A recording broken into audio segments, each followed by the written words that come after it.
ಕಾರ್ಯಕ್ರಮ ಮಾಡಿದ್ರು ಸಾಕಾಗುತ್ತೆ. ಆಮೇಲೆ ಇನ್ನೊಂದು ಕೋರಿಕೆ ಏನಂದರೆ ಅದನ್ನು ದಯವಿಟ್ಟು ಬೇರೆ ಯಾವುದೇ ಪರ್ಪಸ್ಗೂ ಬಳಸಬೇಡ್ರಿ. ಉದ್ದೇಶಕ್ಕೆ ನಿಮ್ಮ ಹೊಲದಲ್ಲಿ ನಾಟಿ ಮಾಡೋದಕ್ಕೆ ಮಾತ್ರ ಬಳಸ್ಬೇಕಂತ ಈ ಮೂಲಕ ತಮ್ಮಲ್ಲಿ ಕೇಳ್ಕೊಳ್ತೀನಿ.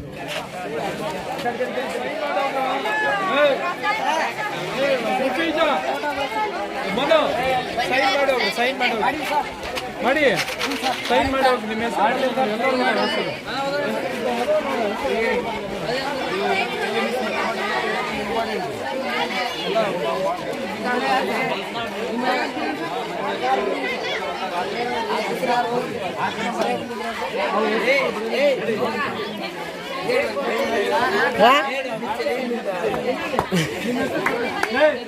ತೆಗಿಲ ಬೇಸ್ಗೆ ಇವನ್ನ ನೋಡ್ರಿ ಗಂಡು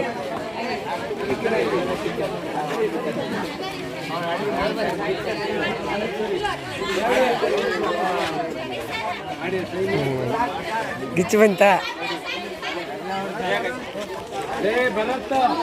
ಬರತ್ತೋಗೇನ ಸರ್ ಬರತ್ತೋಗೇನ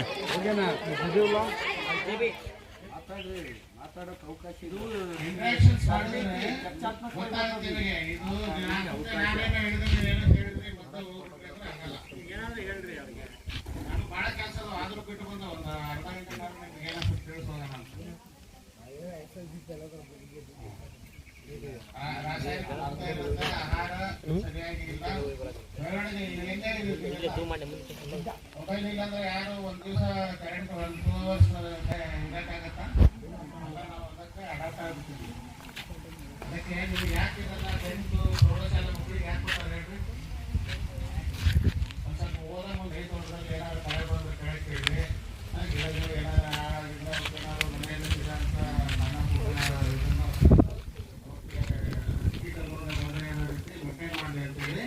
ನಿಮಗೆ ಬೇಕಾದ ದೈಹಿಕ ಶ್ರಮಗಳು ಇದನ್ನು ಸಿಗಬೇಕು. ಮಾನಸಿಕ ಸಮತೋಲನ ಹೇಗಾಗತ್ತೆ?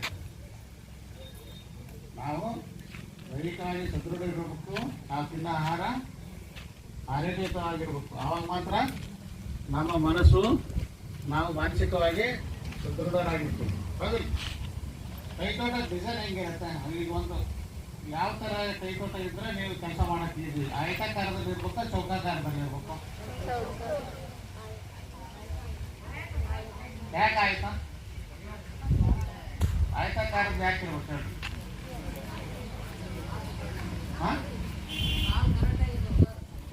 ಚೌಕಾಕಾರದ ಸಾಲ ಕರೆಕ್ಟ್ ಆಗಲ್ಲ.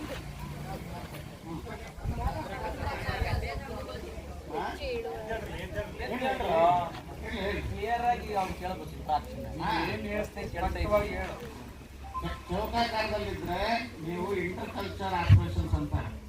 ಒಳಗಡೆ ಏನೋ ನೀವು ಮಡಿ ಒಳಗೆ ಕಳೆ ಬೆಳೆದ್ರೆ ತೆಗಿಯಕ್ಕೆ ಅಲ್ಲೇನೋ ಒಂದಿಷ್ಟು ರೋಗ ರುಜಿನ ಬಂದಿರೋ ಅಂತ ಗಿಡಗಳನ್ನು ಚೂಟಕ್ಕೆ ದಾರಿ ಸರಿಯಾಗಿ ಸಿಗಲ್ಲ.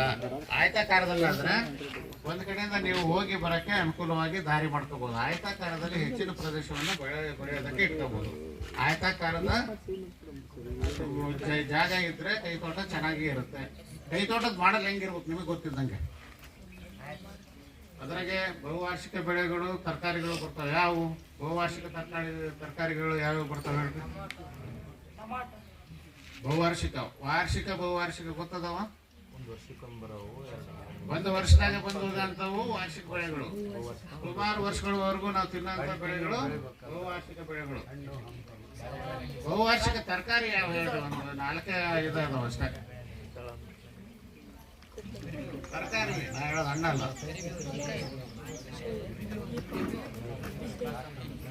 ನುಗ್ಗೆಕಾಯಿ ಕೇಳಿರ? ತರಕಾರಿನ ಹಣ್ಣದು ಬಳ್ಳಿ ಬರುತ್ತಾ? ಹೆಂಗ್ ಬರುತ್ತೆ? ಎಷ್ಟು ವರ್ಷ ಚೆನ್ನಾಗಿ ಮೇಂಟೈನ್ ಮಾಡಿದ್ರೆ 5-6 ವರ್ಷ ಹಣ್ಣಲ್ಲ. ನಾ ಹೇಳಿದ ತರಕಾರಿ. ಇನ್ನೊಂದು ತರಕಾರಿ ಯಾವ್ದಪ್ಪ? ತರಕಾರಿ ಕರಿಬೇವು. ತರಕಾರಿಯಲ್ಲಿ ಬರುತ್ತೆ ಕರಿಬೇವು. ಪ್ರತಿ ಎಲ್ಲ ಪಲ್ಯಗಳೊಳಗೆ ಹಾಕ್ತಾರಲ್ಲ, ಆಮೇಲೆ ನಿಂಬೆ ಹಣ್ಣದು ಬೆಟ್ಟಮುನಿ ಅಂತ ಒಂದು ಬರೋದು ಗೊತ್ತಾ? ಬೆಟ್ಟ ವಿಟಮಿನ್ ಬ್ರ್ಯಾಂಡ್ ಅಂತಾರೆ. ನಾವು ತಡನ ಇರುತ್ತೆ ನೋಡಕ್ಕೆ. ಒಂದು 5-6 ಎಲೆ ನಾವು ದಿನನಿತ್ಯ ಸೇವನೆ ಮಾಡ್ತಾ ಇದ್ರೆ ನಮಗೆ ಯಾವುದೇ ರೀತಿ ಆರೋಗ್ಯದಲ್ಲಿ ಏರುಪೇರು ಆಗಲ್ಲ. ಈ ಸಣ್ಣ ಪುಟ್ಟ ನಮಗೇನಾದ್ರು ಈ ನೆಗಡಿ ಕೆಮ್ಮು ಸುಸ್ತು ಬರ್ತಾವಲ್ಲ, ಒಂದು 100 ಮೀಟ್ರ್ ಒಡಕ್ಕೆ ಹಚ್ಚಿದ್ರೆ 10 ಜನ ಬಿದ್ದ ಬಿಡ್ತೀವಿ. ಈಗ ನಾವೆಲ್ಲ ಒಡ ಮುಂದೆ 10-10 ಜನ ಓಡೋಗ್ತೀವಿ, ಅದ್ರಾಗ ಯಾರು ಫಸ್ಟ್ ಅಂತ ನೀವೆಲ್ಲ ಓಡಕ್ಕೆ ಹಚ್ಚಿದ್ರೆ 10 ಜನದಾಗ 6 ಜನ ಬಿದ್ದಿರ್ತೀರಿ. ಗ್ಲೂಕೋಸ್ ಬಾಟ್ಲು ನೀರು ಕೊಡಕ್ಕೆ 1 ಲೀಟ್ರ್ ಓಡಬೇಕು, ಒಂದು 4 ಜನ ಹಂಗೆ ವಿ ಅಂತ ಬಿಟ್ಟಿರ್ತೀರಿ. ಯಾಕೆ ಹಿಂಗಾಗಿರಿ? ಇವೆಲ್ಲ ಮೊಬೈಲ್ ಅಟ್ಯಾಚ್ಮೆಂಟ್. ದೈಹಿಕವಾಗಿ ಯಾವುದೇ ರೀತಿ ಪರಿಶ್ರಮ ಮಾಡಲ್ಲ. ಆ ದೈಹಿಕ ಪರಿಶ್ರಮನೂ ಆಗಬೇಕು. ನೀವು ಮಾಡೋ ಕೆಲಸಗಳು, ನೀವು ಈಗ ಓದ್ತಾ ಇರ್ತೀರಿ, ಒಂದು 45 ಮಿನಿಟ್ಸೇ ಒಂದು ಸ್ವಲ್ಪ ರೆಸ್ಟ್ ಮಾಡಬೇಕು ಅಂತ ಹೇಳ್ತಾರೆ. ಯಾಕಂದರೆ ಗ್ರಾಸ್ಪಿಂಗ್ ಪವರ್ ನಮಗೆ ಕಡಿಮೆ ಇರ್ತದೆ. ಕಂಟಿನ್ಯೂಸ್ ಆಗಿ ಓದ್ತಾ ಹೋದರೆ ನಾವು ಓದಿರೋದು ಏನನ್ನೋದು ನಮ್ಗೆ ಅರ್ಥ ಆಗಲ್ಲ. ಅದಕ್ಕೆ ನಡುವೆ ಒಂದು 15 ನಿಮಿಷ ಬ್ರೇಕ್ ಬೇಕಲ್ಲ. ಆ ಬ್ರೇಕ್ ಇದ್ದಾಗ ನೀವು ಸ್ವಲ್ಪ ನಿಮ್ಮ ಕೈ ತೋಟದಲ್ಲಿ ಅಡ್ಡಾಡಿ ಬಂದರೆ ಬರೀ ತರಕಾರಿ ಅಷ್ಟೇನಾ, ಸ್ವಲ್ಪ ನಮಗೆ ಚೆಂದ ಕಾಣಬೇಕಂತೇಳಿ ಹೂವು ಹಾಕೋಬಹುದು. ನಮಗೆ ದಿನನಿತ್ಯ ಅನುಕೂಲ ಆಗೋಂಥ ಹಣ್ಣಿನ ಮರಗಳು, ಒಂದು ಸಪೋಟ ಹಾಕೋಬಹುದು, ಒಂದು ಮಾವು ಹಾಕೋಬಹುದು. ಈ ದೃಷ್ಟಿದೋಷ ಯಾವ ವಿಟಮಿನ್ ಇಂದ ಬರುತ್ತೆ? ಯಾವ ವಿಟಮಿನ್ ಕೊರತೆ ಇದ್ರೆ ದೃಷ್ಟಿದೋಷ ಬರುತ್ತೆ? ನಾ ಹೇಳಿದ್ದು ಕಣ್ಣು ದೃಷ್ಟಿ ಬಂದಾಗೋದಕ್ಕೆ ಯಾವುದು ವಿಟಮಿನ್ ಎ. ಯಾವ ಹಣ್ಣು ಜಾಸ್ತಿ ತಿಂದ್ರೆ ವಿಟಮಿನ್ ಎ ಕೊರತೆ ನೀಗಿಸ್ತದೆ ದೇಹ? ಮತ್ತೆ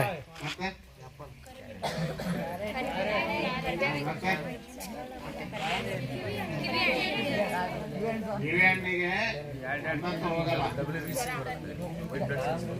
ಯಾವ ಹಣ್ಣು ನೀವು ಕೊಯ್ದ್ರೆ ಕೆಂಪು ತಿರುಳು ಕಾಣ್ತಾವಲ್ಲ, ಮ್ಯಾಕ್ಸಿಮಮ್ ಏನ್ ರೆಡ್ ಕಲರ್ ಬಲ್ಪ್ ಇರ್ತಾವಲ್ಲ ಒಳಗಡೆ ತಿರುಳು, ಅವೆಲ್ಲವೂ ವಿಟಮಿನ್ ಎ ಇರುತ್ತಿರ್ತಾವೆ. ಹೌದಾ? ಅಲ್ಲೂ ಬರುತ್ತೆ. ಎಲ್ಲ ಕೆಂಪಾಗಿ ಇರೋಂಥ ಹಣ್ಣುಗಳು ಯಾವ ತಿಂದ್ರು ಕಣ್ಣಿನ ಆರೋಗ್ಯ ಚೆನ್ನಾಗಿರುತ್ತೆ. ಈಗ ಸ್ಕರ್ವಿ ಅನ್ನೋ ಡಿಸೀಸ್ ಯಾವ ಇದರಿಂದ ಬರುತ್ತೆ? ಅದು ಕಡಿಮೆ ಆಗ್ಬೇಕಂದ್ರೆ ಏನು ತಗೋಬೇಕು? ನಿಂಬೆಹಣ್ಣು ತಿನ್ಬೇಕು, ಮತ್ತೆ ಮೋಸಂಬಿ ಜಾಸ್ತಿ ಇರೋಂಥ ಎಲ್ಲ ತಿನ್ಬೇಕು.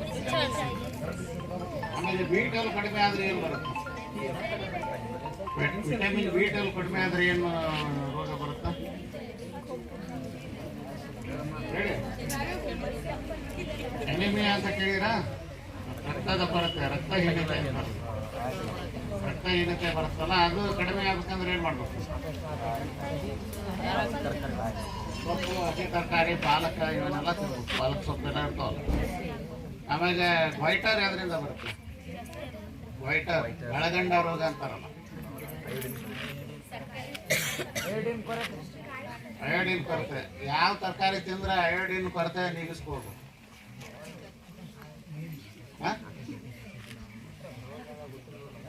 ಬೆಂಡೆಕಾಯಿ ಕೇಳಿದ? ಬೆಂಡೆಕಾಯಲ್ಲಿ ಹೆಚ್ಚಿನ ಪ್ರಮಾಣದಲ್ಲಿ ಅಯೋಡಿನ್ ಇರುತ್ತೆ. ಬೆಂಡೆಕಾಯಿ ತಿನ್ನೋದ್ರಿಂದ ವೈಟರ್ ಒಳಗಂಡ ರೋಗ ಅದರ ಡಿಫಿಷಿಯನ್ಸಿ ನಮಗೆ ಬರಲ್ಲ. ನಮ್ಮ ದೇಹಕ್ಕೆ ಬರೀ ಜೀವಸತ್ವಗಳು ಅಷ್ಟೇ ಬೇಕಾ, ಮಿನರಲ್ಸು ಬೇಕಾ?